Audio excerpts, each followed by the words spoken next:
Hello everybody, Thy Lord Root here, and welcome back to another episode of Let's Play Kerbal Space Program.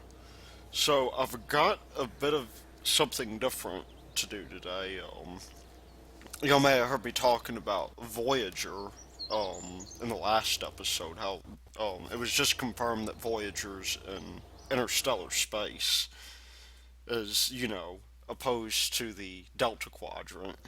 Um, for I guess those of you who are Trekkies may or may not get that, but yeah. Anyway, I decided, why not commemorate this occasion with a space probe of our own, a deep space probe, and we have attached to it several solar panels because this thing is going to need to get power somehow. We also have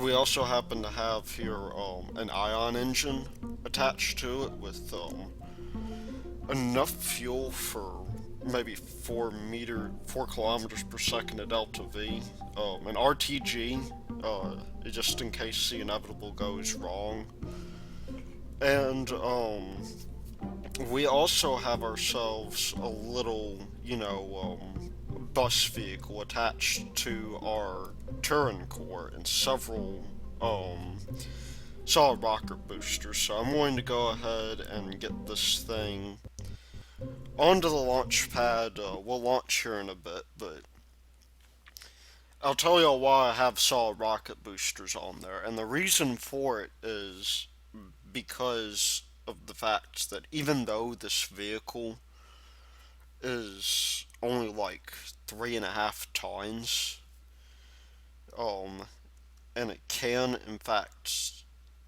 get to the proper place in orbit or whatever,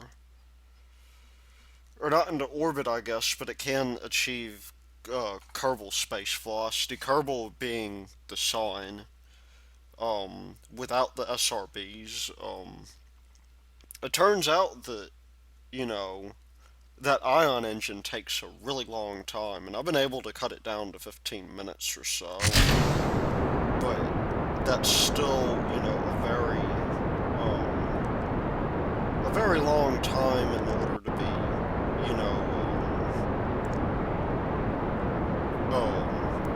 waiting for that ion drive to go or whatever. So, that part is not so great.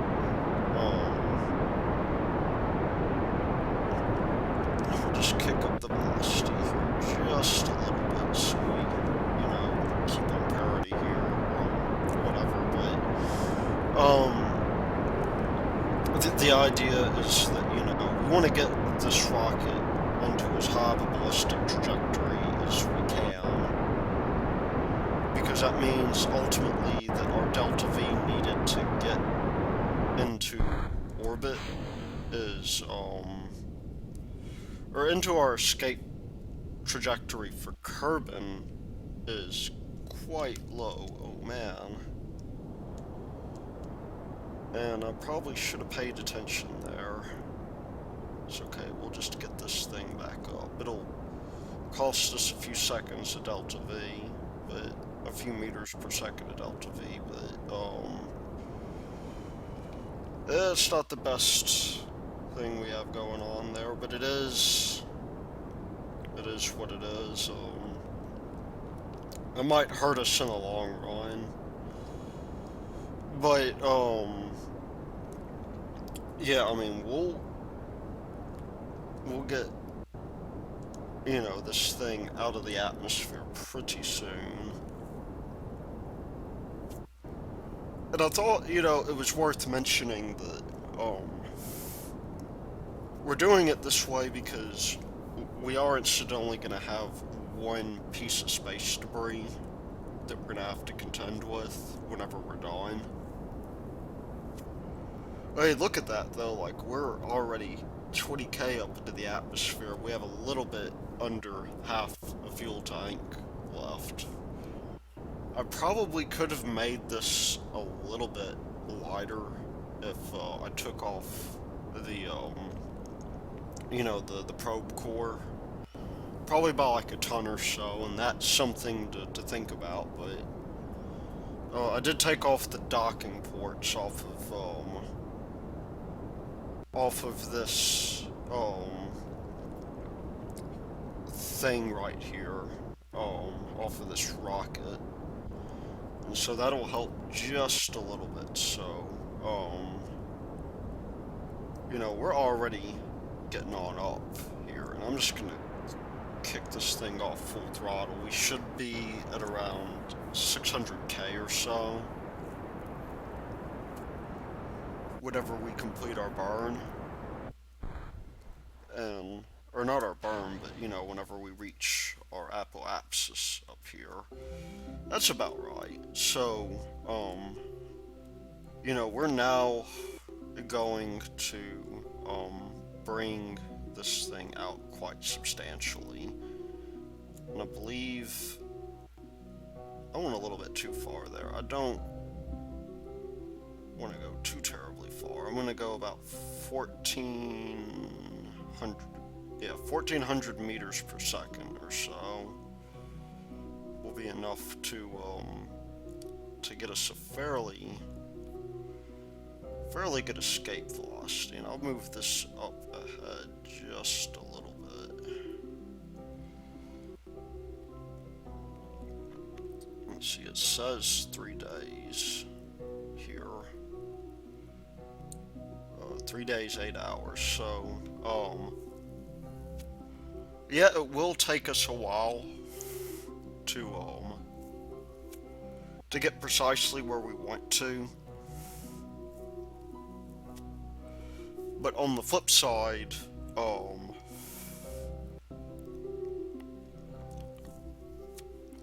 we will, have a lot of fuel left over. I'll even bring that down just a little bit. Although at this point, this is going to be very difficult to control. Is that 4 days? You know what? I'm going to bring this down just a little bit. Maybe to 1450 or so.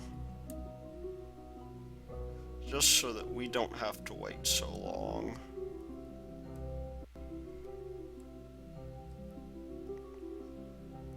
And,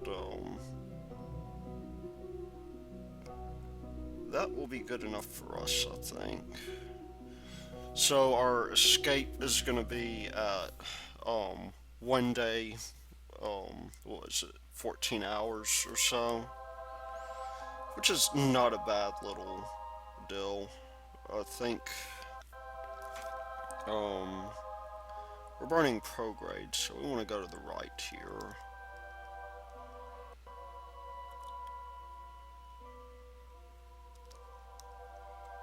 And, we will just, we'll just get in position here and get ready to burn. And, I'm gonna burn about maybe a minute, 45 seconds in probably. That seems to be the best way to go here.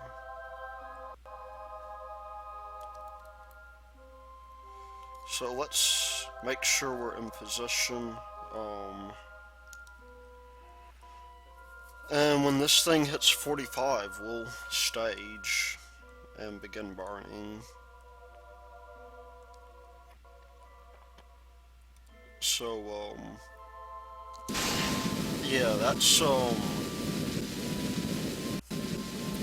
little bit, a little bit worse off than intended, but probably because I wasted some Delta V, getting up into my trajectory. But you'll notice here that if we look,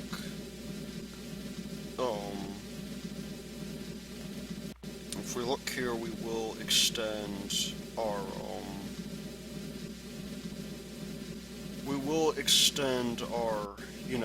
apps us out. And the thing that I'm most concerned about right now is that our spent stage might hit the space station.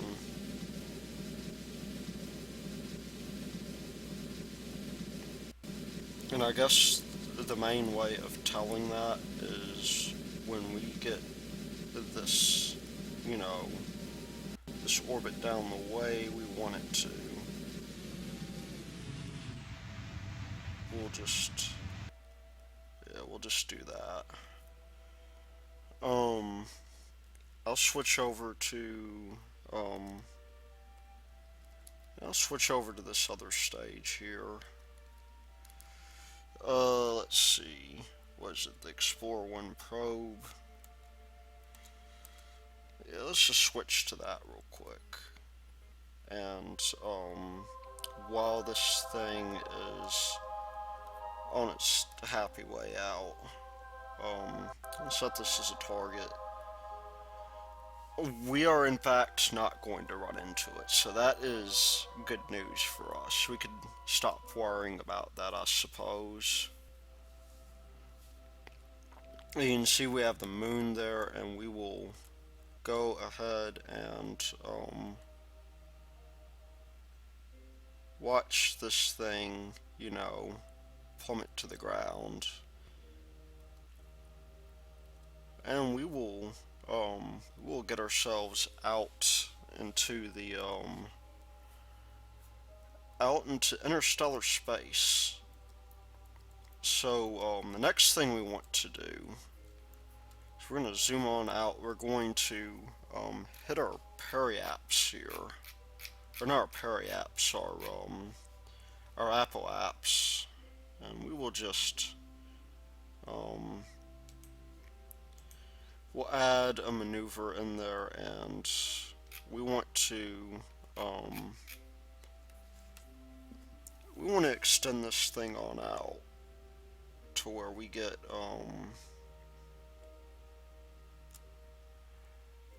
it's probably a little bit more than we want.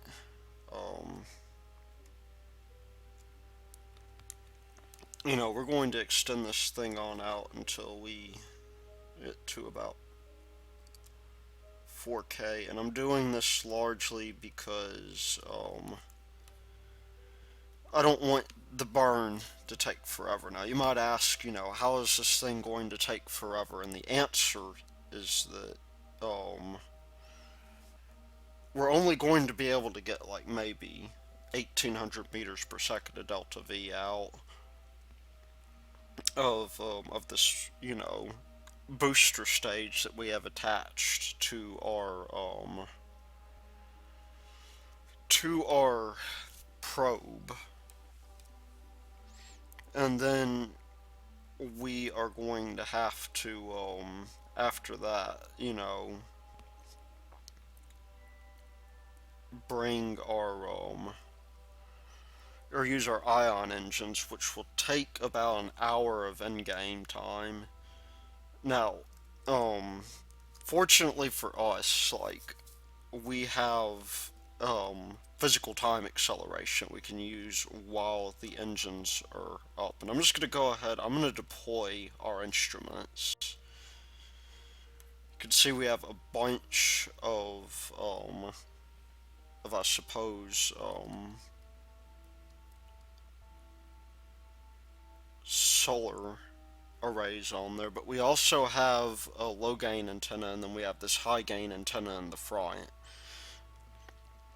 So I figured, you know, for that 15 minutes, what I'll do is I will look at some of the information about, you know, the solar system that we're in, because that is, you know, a pretty cool subject in my opinion. I don't, you know, you don't, there we go.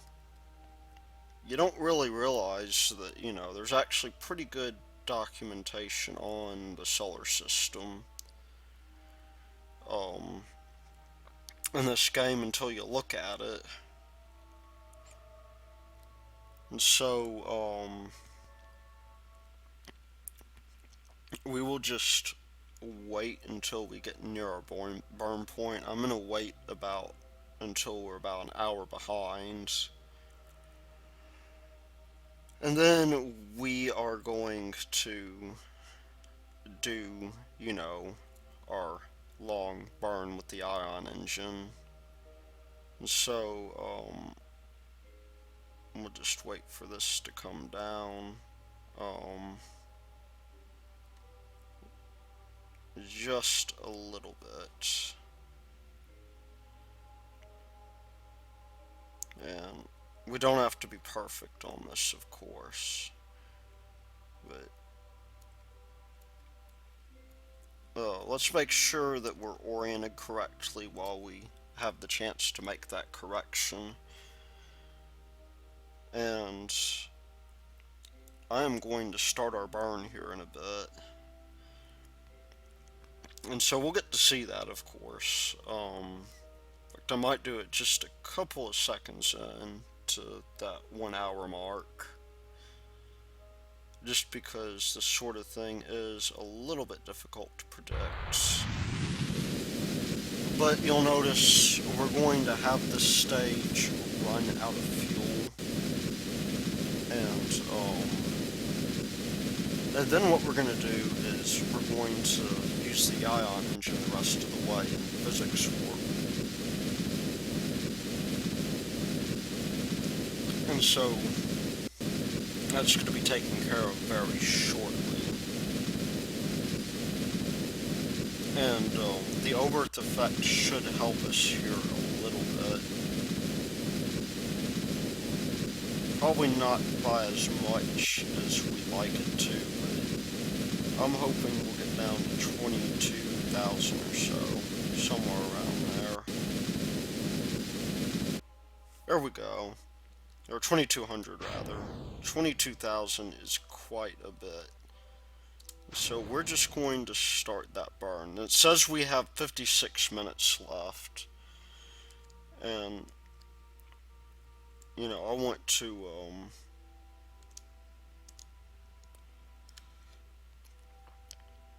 I'm just going to go ahead and get this thing up into physical time warp. You can do that by hitting Alt and then your time warp keys.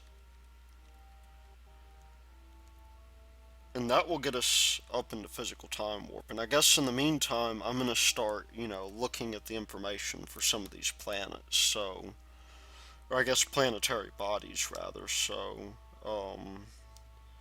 focus is maneuver 1. That's not a natural part of the, of the system. But this is the sun, otherwise known as Kerbal. And it is expectedly massive. It says the sphere of influence here is infinite, which makes a little bit of sense because there's there's really not a good way to go interstellar in this game at the moment. I mean, the way to think about it is that in real life, Voyager has traveled 125 AU in its 35-year journey, right? And that's about 200 or 0.2% of 1 light year or thereabouts. So I mean, you look at this and you think, if it takes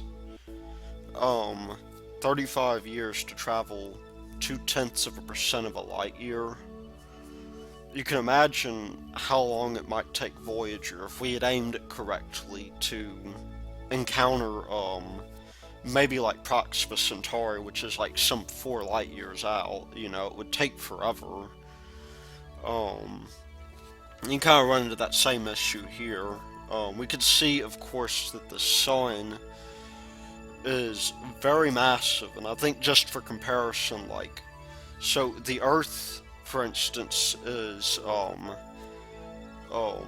the order of several sextillion tons, and this is This is about 6 orders of magnitude, I believe, more massive than Kerbal is.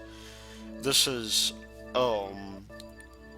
looks like maybe 1/17 octillion times. That's a fairly big, object, and it's fairly massive too in terms of like its actual size. It's 261 thousand kilometers, and so there's that, and then there is Moho, which is the innermost planet, and if you read the documentation on it, it's very much like Mercury, right? It's named after the I guess the Kerbal god of the Forge, which is very similar to Mercury. Mercury is I believe, the Roman god of the Forge. Maybe it's Vulcan, I can't remember. But anyway, it's got a very small mass. It's 2.5 sextillion, kilograms. That's kilograms, not tons. And I mean, it's got a fairly small radius at 250 kilometers, but we have our Venus-like planet. That would be Eve, and Eve is very much like Venus in the sense that it has a very thick atmosphere. It's very much like Kerbin, except for the fact that, it has a toxic atmosphere and everything like that. And that's kind of the deal with Venus, too, right? Like, if I'm not mistaken, there's sulfuric acid rain on Venus. And so that there is, something that makes it... It's a fairly easy object, I've been told, to get into orbit around, but it's not as easy to land and come back. And so, unlike Venus, Eve has a moon, which is called Gilly, and Gilly, I believe, is the least massive object in the Kerbal system. So, it has a radius of 13 kilometers. It's on the order of several pentillion tons, and it's got a very low escape velocity. It's some 35.7 meters per second, which makes it a fairly difficult object to land on. But that would be Gilly, and of course we have Kerbin. Kerbin is, of course, the planet that we came from, and apparently the only planet known to have life on it. Even though Kerbin doesn't seem to have very much on it, but you can see here it's about 52 sextillion tons. And it's got a gravity of 1g, which shouldn't be surprising, right?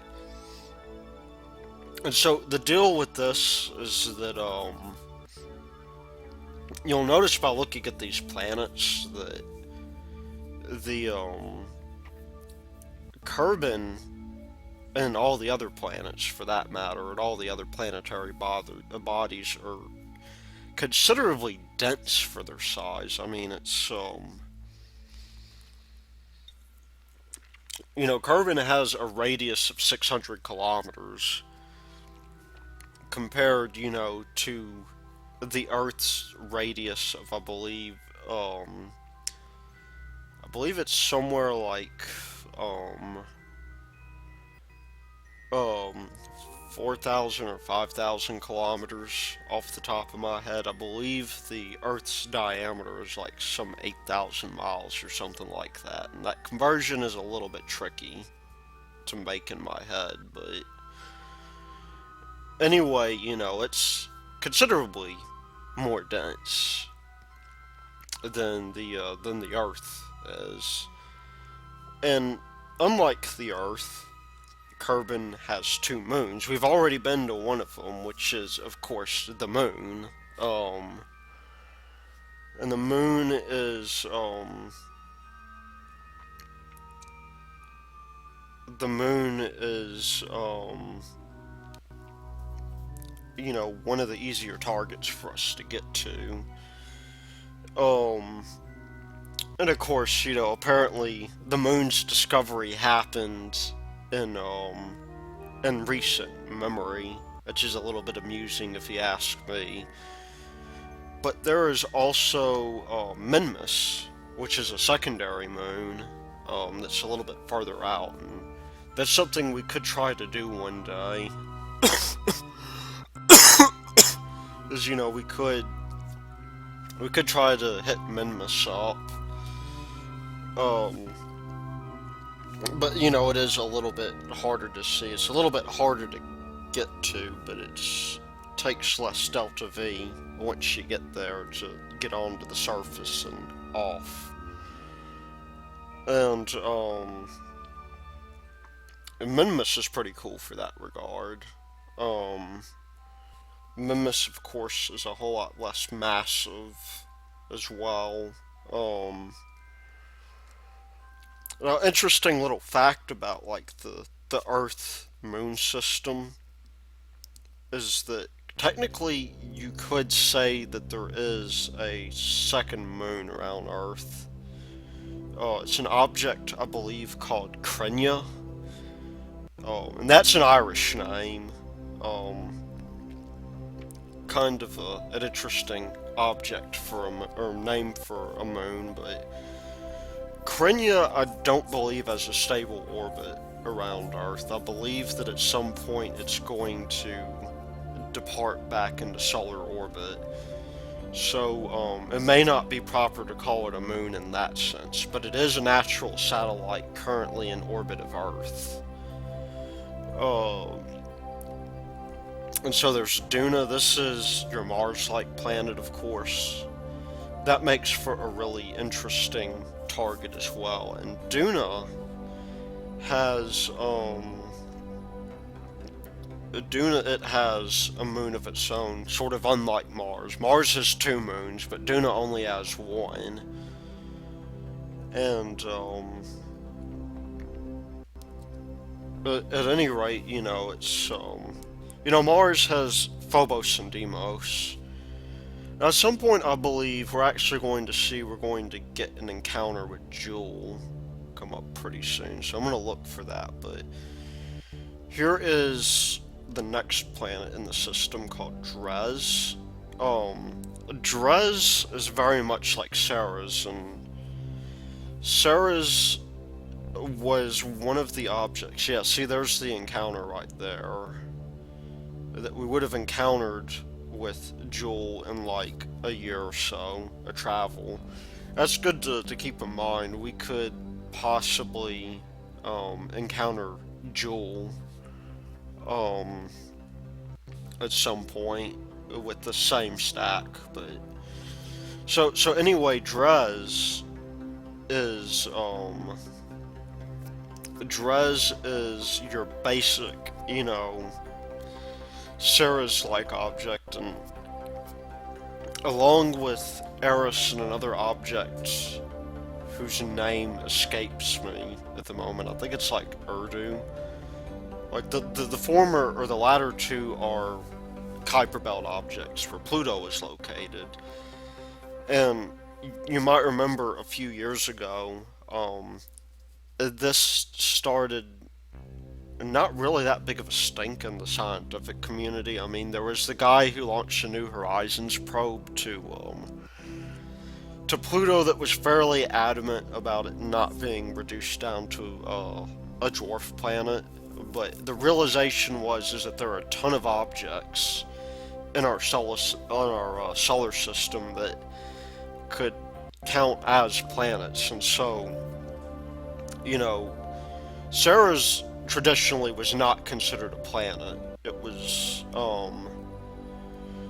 I believe because of where it was considered just another asteroid. And Pluto, despite being smaller than Eris, was considered a planet. So we started thinking about this fact, and we're like, well, dwarf planet makes a whole lot more sense here, because one thing that these things all have in common is that they have not, cleared their orbits. Um, but at any rate, where the big amount of contention for this turned out to be was like in the elementary school classrooms, to where there were actually, teachers who held protests with their students who were like, no, don't change, the Pluto to a dwarf planet. We love Pluto, and I mean, don't get me wrong, like Pluto is like one of those interesting planets. Everybody, because they were, when I was growing up, it was the ninth planet, and I guess there was even an acronym for it. It was like, our mother just served us up 9 pizzas or something like that, to remember the relative positions of the planets.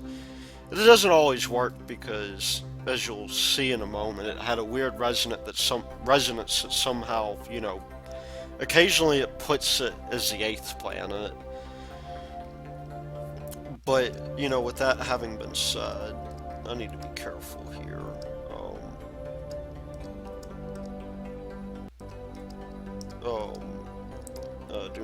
I'll take off time acceleration real quick. Although it looks like we're about where we want to be, even though we're oscillating just a bit. Anyway, I always found that sort of weird, because I don't think we should be teaching children that, um, if you disagree with something that's a matter of fact, well, you just ignore it, And granted, this did contend with the textbooks that were already out, because it was a fairly recent discovery, right? But that's kind of the nature of science, right? Like, if we knew everything about science, I forget who it is that, there's actually a comedian that made this point. I believe it's Dara O'Reilly or something like that. He's a Scotsman, I believe, and he points out that, if we knew everything about science, then science would stop. And I mean, that's a fairly good point, there are some people who even like take their children out of like the classroom, even like private schools or whatever, because they object to the changing nature of science and the fact that the textbooks get updated. I don't believe it's as big as a proportion as I may have made it sound like, but there are people who do believe that, and their argument is essentially bolstered by their religious beliefs as well. There are people who, being that the United States is a country that is predominantly Christian in nature, there are people who read their Bible literally, and this could probably be said of many other religions too, like especially the Abrahamic religions. I bet you could read the Quran literally in the same way, and get the same conclusion if you're reading it literally. But anyway, their argument is something along the lines of, well, the Bible is an error and that it gets everything right, and that because it's a literal document,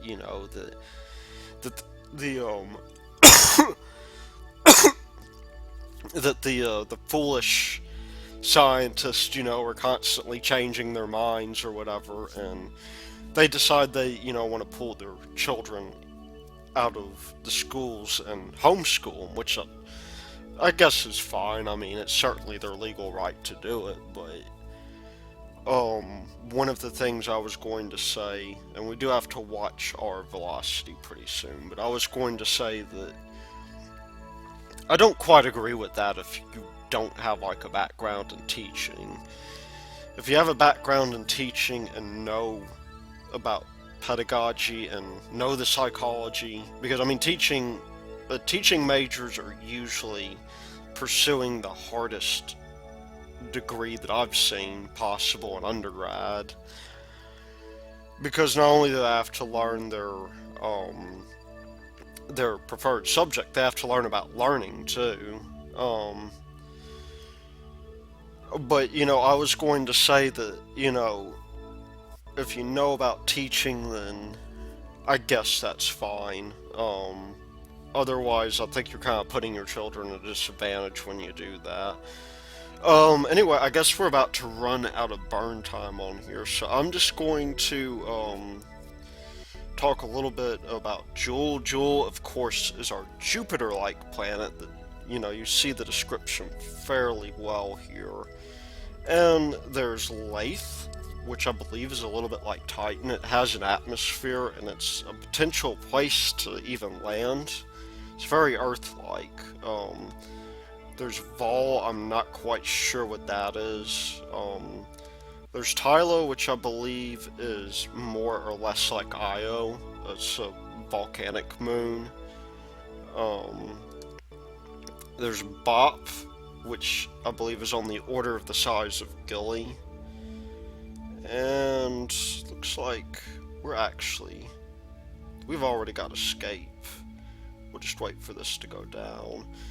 Pole is a little bit smaller than Bop. Pole is probably a little bit closer to Gilly than Bop. But, yeah, there's that. And then, of course, there's Elu. Elu is an interesting... let's see. Are we gaining?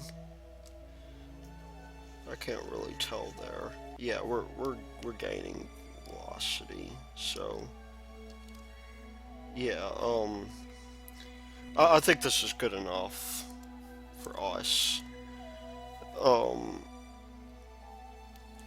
But anyway, you'll notice Elu has that strange 2 to 3 resonance about it that keeps it from colliding with Jewel.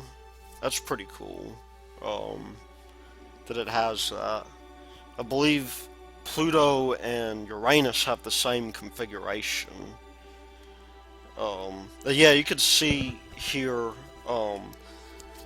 we're moving... I guess it's not entirely accurate to say that we're moving, at about 1/2 the speed of Voyager, but we will get outside the Kerbal system in about roughly twice as much time, minus a couple of years, because Voyager, as it turns out, has been in flight, in continuous flight, for some 35 years or so. And so we'll be able to track this thing's progress as, let me just turn down the time acceleration. Point us towards Kerbin, which I believe we are. I don't believe we can see it very easily from out here, or at least I can't. But I think that's it right there. It's kind of hard to see. There's a blue dot there. You can kind of sort of see. But we will reach Duna's orbit in a in a much shorter time, in 17 days. So this gives us, after this 41-day flight, this gives us a fairly, decent line of sight towards Kerbin. We're pretty close to its orbital plane, and this guy will be going for another 68 years, which means that we can collect useful data about the outside solar system. Particularly, we can get out here to about half a year, or we can possibly even. I don't believe we're going to get an encounter with Elu at any time. Um, I think. Um, I think that may be a bit of a pipe dream, but after that point, this is where most of the distance will be covered.